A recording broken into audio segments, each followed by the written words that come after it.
안녕하세요. 오늘도 서연살롱을 찾아주셔서 감사합니다. 12살 아들과 살고 있는 여성이에요.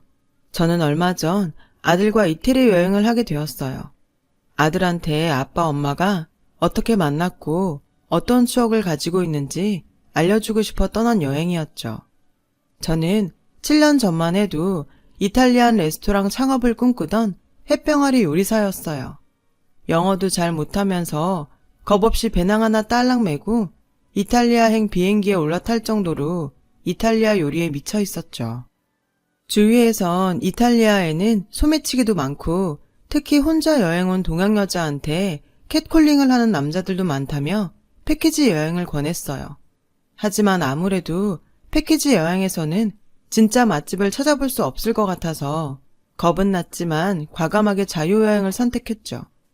시차 적응 때문에 한 이틀 정도는 호텔에서 내내 지내다 3일째 되었을 때 전부터 가보고 싶었던 트레비 분수에 가게 되었어요. 영화 로마의 휴일을 재밌게 봤던 터라 그곳에서 남들처럼 동전 던지며 소원 좀 빌고 싶었거든요. 그런데 평일인데도 역시나 관광객들로 바글바글해 멍해지더군요. 날씨는 또 왜 이렇게 더운지 정신을 차릴 수가 없었어요. 그런 와중에 누가 갑자기 제 손을 덥석 잡는 게 아니겠어요? 너 소진이 맞지? 이런 데서 다 보네. 우리 조용한 데 가서 얘기 좀 할까? 제가 미처 대답을 하기도 전에 무작정 제 손목을 끌고 가던 낯선 한국인 남자는 주위에 사람이 없는 걸 확인하자 그제야 황급히 제 손목을 풀었어요. 죄송해요. 아까는 너무 급해서 실례를 했어요. 사실 아까 전부터 아가씨 주위에 이태리 남자들이 소매치기 하려고 따라붙는 것 같길래 몰래 따라왔어요. 아가씨가 지갑을 열려는 순간 갑자기 걔네들이 행동을 개시하더라고요. 괜히 소매치기라고 소리 지르면 나중에 위험해질까 싶어서 앞뒤 생각할 새도 없이 그냥 아가씨를 끌고 왔어요. 놀라셨다면 죄송합니다. 그게 저희 남편과 저의 첫 만남이었어요. 남편의 젠틀한 외모와 행동을 보고 첫눈에 반했던 저는 감사 인사로 식사를 대접하겠다고 제안했어요. 그리고 남편과 몇 시간 동안 식사를 하면서 서로 대화가 참 잘 통한다는 것도 알게 되었죠. 남편은 개인전을 준비하던 화가로 영감을 받으러 이태리 여행을 온 거였죠. 저도 레스토랑 때문에 아이디어를 얻을 겸 맛집 투어 중이라는 말에 서로 창의적인 일을 한다며 비슷하다고 누가 먼저랄 새도 없이 웃었어요. 그러다 지금 먹고 있는 음식 맛은 어떠냐고 물었더니 글쎄, 사실 저는 웬만한 음식은 맛있다는 생각을 못해요. 저희 어머니께서 음식을 잘하시거든요. 어머니 음식이 제일 맛있어서인지 유명 맛집에 가도 만족스럽지 않더라고요. 예상 외의 답변이었어요.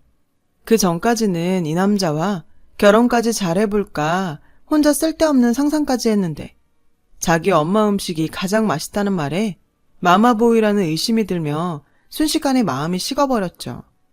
명색이 저도 셰프인데 결혼하면 얼마나 주방에서 음식 가지고 싸움 나겠어요.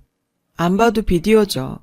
그래서 이 식사가 그와의 마지막이라고 생각하곤 전화번호 교환도 하지 않은 채 헤어졌어요.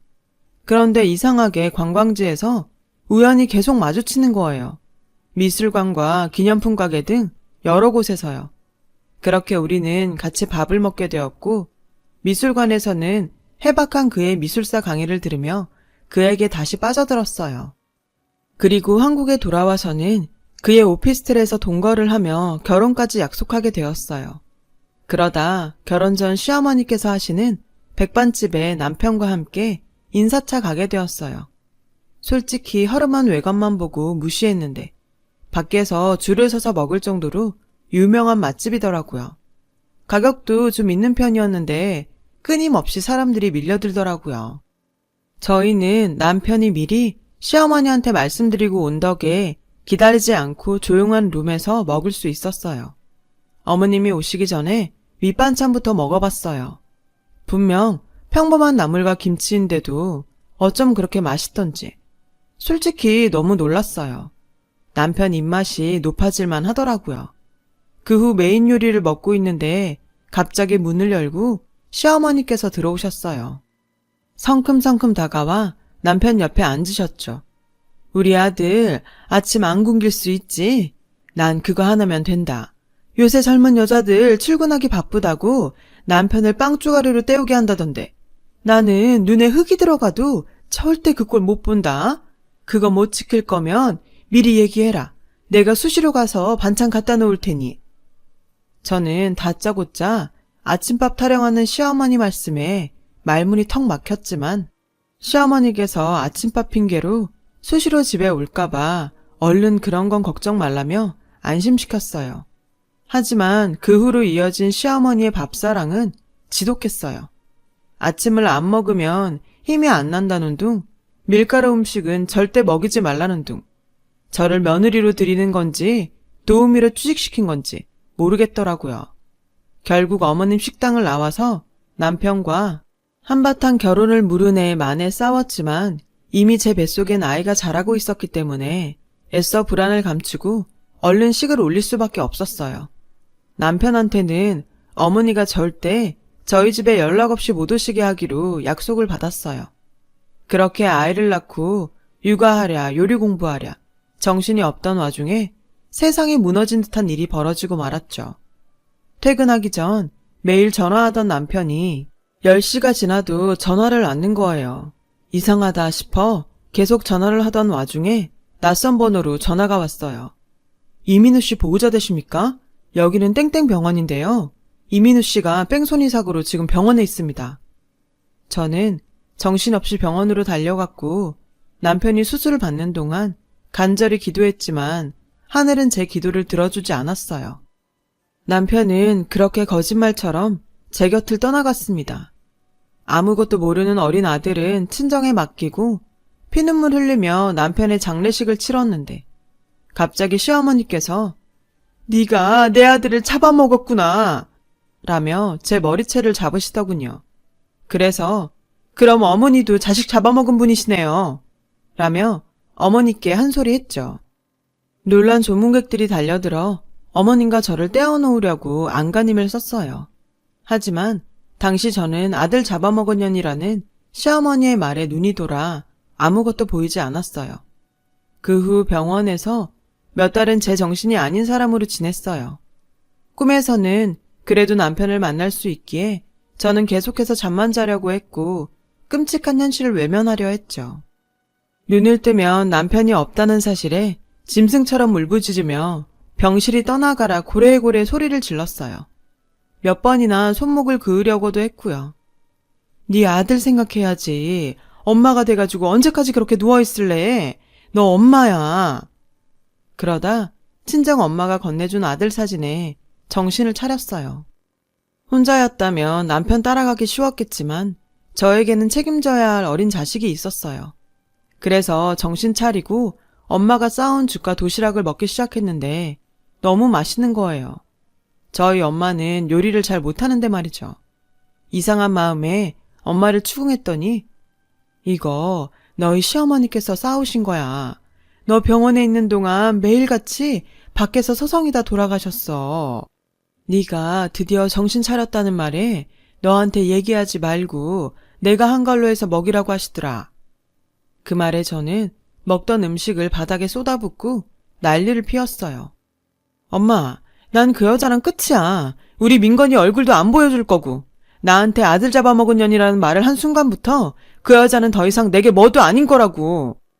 그렇게 저는 시어머니와 인연을 끊고 레스토랑 창업에만 매달리며 바쁜 시간을 보냈어요. 인테리어 하나하나 신경을 쓰고 메인 셰프 섭외까지 완벽하게 끝냈죠. 남편의 사망보험금으로 차린 레스토랑이기에 저는 꼭 성공해서 아들을 행복하게 해주고 싶었어요. 하지만 입지도 좋고 가격도 나쁘지 않은 곳이었는데 이상하게 8개월이 지나도록 손님이 거의 없는 거예요. 오픈한 몇 달 동안은 손님이 있었는데 갈수록 손님이 줄어들더군요. 그러다 빚이 생기기 시작했고 종업원과 셰프 월급까지 밀릴 지경이었어요. 대체 뭐가 문제인지 알 수가 없더라고요. 그러던 어느 날 몸이 아파 매니저한테 늦게 출근한다고 말하며 쉬고 있는데 사장님, 얼른 한번 와보셔야겠는데요. 한할머니가 계속 음식이 맛없다며 난리를 피고 계세요. 라며 전화를 했더라고요. 또 무슨 일이야 하며 아픈 머리를 감싸고 레스토랑에 도착하니 진상 고객은 다름 아닌 시어머니였어요. 아휴, 이렇게 짜기만 하고 건더기는 없으니 사람들이 오나. 겉만 이렇게 번지르르하게 꾸며놓으면 뭐해? 음식점이 맛이 있어야지. 재료만 비싼 거 쓰면 뭐해? 시어머니는 마치 자기가 주인이라도 되는 듯 주방까지 들어가 잔소리를 늘어놓고 있더라고요. 어머니, 대체 지금 뭐 하시는 거예요? 아들 잡아먹은 년이라고 제 가게 망치시려고 이러시는 거예요? 민호 씨 죽은 게 제 탓인가요? 왜 며느리 직장까지 와서 행패세요? 남편 이름이 나오자 시어머니는 잠깐 움찔하더니 이내 다시 기세등등하게 아니, 이런 쓰레기 음식을 대체 누구 보고 먹으라고 하는 거니? 요리의 기본도 안 됐으니 레스토랑에 손님이 이렇게 없지. 어머니는 오히려 제게 큰 소리치며 그나마 있던 손님 한 명까지 나가게 만들더군요. 저는 너무 화가 나고 억울해 곧바로 경찰서에 신고했어요. 어머니는 자기가 못 올 것 같냐며 소리를 지르시다 영업방해로 신고를 당하고 경찰차까지 오자 포기한 채 레스토랑을 나가시더군요. 가뜩이나 레스토랑 때문에 머리 아파 죽겠는데 영 끊고 살던 시어머니까지 망하라고 고사를 지내니 정말 미칠 것 같았어요. 그렇게 복잡한 마음을 안고 살던 중 저는 어쩔 수 없이 또 시어머니를 만나게 되었어요. 아들이 아파서 레스토랑에 출근도 못한 채 돌보고 있었는데 계속 할머니가 해준 음식이 먹고 싶다고 징징대는 거예요. 그래서 친정엄마한테 전화를 드려 아이한테 뭘 줬냐고 물어봤어요. 사실 그 음식 내가 아니라 너희 시어머니가 주신 거야. 너도 알다시피 민건이가 아빠 닮아 입이 좀 짧니? 내가 그렇다고 요리를 잘하는 것도 아니고 말이다. 민건이는 한식을 좋아하는데 넌 한식은 잘 못하잖아. 어쩜 죽은 지 아빠 입맛까지 닮았는지. 라는 충격적인 얘기를 하시지 뭐예요. 저는 친정엄마한테 폭풍 잔소리를 늘어놓고 유명 반찬 가게에서 아들 민건이가 좋아할 만한 반찬을 사다 먹였어요. 하지만 민건이는 시어머니 반찬에 이미 길들여져서 맛이 없다며 제 속을 뒤집어 놓았어요. 밥을 잘 먹어야 얼른 나을 텐데 말이죠. 결국 자식 이기는 부모 없다고 저는 시어머니께 자존심 버리고 음식을 부탁했는데 이 뻔뻔스런 여자가 저한테 거래를 하는 게 아니겠어요? 너희 그 주방장 말이다. 허세만 있지 요리 솜씨는 형편없더라. 내가 가서 좀 도와주고 싶은데 안 되겠냐? 어머니, 이태리까지 가서 몇 년 동안 요리 공부한 사람이랑 반찬 몇 가지 잘하는 어머님이랑 차원이 같은 줄 아세요? 아직 사람들이 정통 이태리 음식을 이해 못해서 손님이 없지만 조금 지나면 알게 될 거예요. 저는 단칼에 어머니 제안을 거절하고 전화를 끊었어요. 하지만 내내 어머님의 말씀이 마음에 걸리더군요. 적금까지 깨서 간신히 레스토랑을 운영 중이었거든요. 그래서 며칠 후 저는 메인 셰프를 설득해 어머님을 주방에 들여보내는 게 어떻겠냐고 조심스레 얘기했지만 자존심이 상했는지 뒤도 안 돌아보고 사표를 쓰더군요. 가뜩이나 운영 적자라 괜찮은 셰프 구하기도 힘든데 말이죠. 저는 이대로 그냥 레스토랑을 접어야 하나 고민했어요. 그러던 중 어느 날 갑자기 시어머니께서 말도 없이 주방에 나와 몇 날 며칠 뭘 만드시더니 제게 뚝딱 음식 하나를 내미는 게 아니겠어요? 처음 보는 비주얼에 말문이 막혔죠. 이태리 음식이 뭔지는 내 모르겠다만 어쨌든 한국인 입맛에 맞아야 이태리 음식이든 뭐든 사람들이 먹지 않겠냐? 그동안 네가 한 파스타며 리조또, 스테이크를 내가 곁눈질하면서 보다가 내 식으로 한번 만들어봤다. 천천히 살펴보니 이건 서양식인지 한식인지 딱 꼬집어 말할 수 없는 음식이랄까? 의심 가득한 눈초리로 한번 먹어봤는데 기가 막히게 맛있었어요. 재료도 생각보다 비싼 것도 아니었는데 말이죠. 저는 그제야 시어머니 도움을 받아야겠다고 인정할 수밖에 없었어요. 좋아요.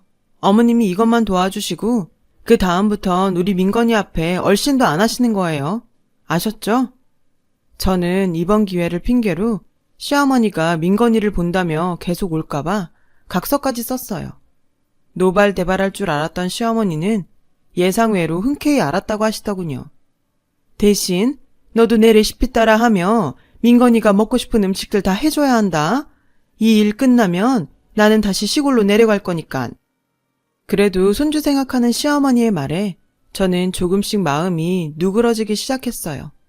그렇게 시어머니 덕에 적자였던 레스토랑은 퓨전 이태리 음식점으로 유명세를 떨치기 시작했고, 저는 시어머니 레시피를 새로 구한 메인 셰프에게 전수하고 다시 사장으로 돌아갔어요. 레스토랑이 안정되자 시어머니는 약속대로 시골로 돌아가셨고요. 솔직히 시어머니한테 고마운 마음이 컸지만 이 일로 발목 잡히면 평생 고생하겠다 싶어 시골로 내려가시는 어머님을 붙잡지 않았어요. 그렇게 2호점, 3호점까지 내려고 준비를 하는데 친정엄마로부터 시어머니 소식을 듣게 되었어요. 친정엄마는 시어머니와 가끔 통화도 하고 시어머니 식당에 가서 밥을 먹기도 했더라고요. 얼마 전 가보니 너희 시어머니 식당이 문을 닫았더라. 이상해서 동네 사람들한테 물어보니 신장암에 걸리셨대. 에휴, 뭐 임상시험 그런 것도 있다던데 고집 센 양반이라 사람들 이야기도 안 듣는다고 하더라. 예상치 못한 엄마의 전화에 저는 말문이 막혔어요. 갑자기 전과 달리 목소리도 작아지고 힘이 없어진 시어머니의 모습이 떠올랐어요. 그때 그저 나이 탓이라 생각했는데 그제야 생각해보니 혈색도 많이 안 좋았던 것 같았죠. 어차피 평생 안 보고 살 생각이었기에 무시하려 했는데 할머니 레시피로 만든 음식을 잘 먹는 민건이를 볼 때마다 남편 생각도 나서 도저히 넘어갈 수 없었어요. 그래서 무작정 어머니 집으로 향했어요. 갑작스레 찾아온 저를 보고 놀란 어머님 얼굴엔 당황스러움과 반가움이 교차했어요. 저는 그런 어머님을 보고 다짜고짜 손목을 잡아 끌었어요. 살 길이 있는데 왜 그냥 죽으려고 해요? 왜 이렇게 미련하세요? 아들에 이어 이젠 시어머니까지 잡아먹은 년이라는 소리 듣게 하고 싶으세요? 지방병원에 있어봤자 답 안 나와요. 저랑 얼른 서울로 가세요. 하지만 시어머니는 다 늙어서 오래 살고 싶지 않다며 고집을 부리셨어요. 어머니, 살아서 우리 민건이 커가는 거 보고 싶지 않으세요? 어머니 아들 식성까지 빼닮은 민건이요. 어머니 돌아가시게 내버려두면 제가 나중에 하늘나라에서 그의 얼굴을 똑바로 볼 수 있겠냐고요. 제 말에 그토록 꼬장꼬장하던 시어머니는 눈물을 보이셨어요. 내가 그때 너한테 모진 말한 거 정말 미안하다. 그래서 내가 벌을 받나 싶었어. 그래서 죽기 전에 뭐라도 하나 해주고 가고 싶었다. 라며 속마음을 이야기하더군요. 그렇게 저랑 시어머니는 그동안의 앙금과 오해를 풀고 함께 서울로 올라와 유명 대학병원에 있는 교수님께 임상시험을 받기로 했어요. 아직 임상시험 중인 약이라 부작용도 만만치 않아 어머님께서는 고통스러워 하셨지만 민건이가 할머니 아프지 말라고 편지도 쓰고 고사리 같은 손으로 주물러주면서 응원한 덕에 시어머니는 독한 약과 싸워가며 노력하셨어요. 저는 그제야 안심하고 미뤄왔던 레스토랑 2호점, 3호점을 추진하느라 바쁘게 보냈는데 시어머니로부터 갑자기 연락이 왔어요. 오늘은 아무리 바빠도 같이 저녁 먹자. 꼭 일찍 들어와라. 제 대답도 듣지 않은 채 전화를 확 끊던 어머님이 이상해 평소보다 일찍 집에 들어갔더니 시어머니께서 진수성찬에 먹음직스러운 떡케이크까지 준비해 두셨더라고요. 아니 어머니, 몸도 안 좋으시면서 무슨 요리를 다 하셨어요. 너는 아무리 바빠도 내 생일도 모르냐? 돈도 돈이지만 1년에 한 번뿐인 내가 태어난 날은 챙겨야지. 시어머니의 핀잔에 저는 아차 싶었어요. 정말 오랜만에 시어머니의 음식을 맛나게 먹었어요. 어머니가 직접 만드신 떡케이크는 내내 그리울 만큼 맛있었죠.